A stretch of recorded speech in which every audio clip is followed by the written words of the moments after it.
Une fois par semaine, Tania fait le plein de courses, pas pour remplir son frigo, mais pour livrer une personne âgée de son quartier. Tania s'est inscrite sur la plateforme en ligne Help the Elderly, l'une des nombreuses initiatives qui ont fleuri à travers le Royaume-Uni pour venir en aide aux personnes isolées en ces temps de pandémie.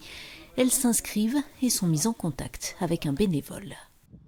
Autre initiative, même esprit, les paniers confectionnés par un groupe de la London School of Economics. Des aliments et tout ce qu'il faut pour la maison durant une bonne semaine à destination d'un public vulnérable. Il y a des mesures de sécurité pour éviter la contamination. Dès que le produit arrive à l'entrepôt, il est nettoyé avec des lingettes antibactériennes par un bénévole qui porte des gants et pour chaque paquet, il change de gants. Une fois que c'est fait, les produits sont placés dans un endroit désinfecté. Jusqu'ici, plus de 300 paquets ont été livrés à des seniors et à des personnes immunodéprimées. Maureen, 80 ans, vit à Londres et n'est pas sortie depuis le début du confinement. Les gens sont formidables, dit-elle. Ça a réveillé l'esprit de communauté qu'on avait connu du temps de la guerre.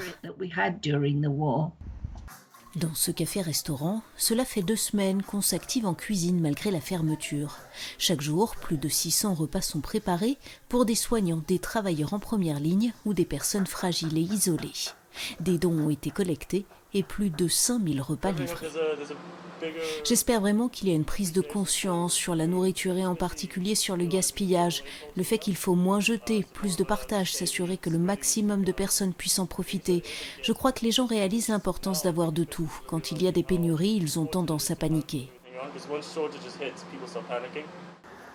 La solidarité est l'occasion de continuer à mettre la main à la pâte pour ces restaurateurs, aidés d'une armada de petites mains, des bénévoles qui retrouvent eux aussi le plaisir de l'entraide.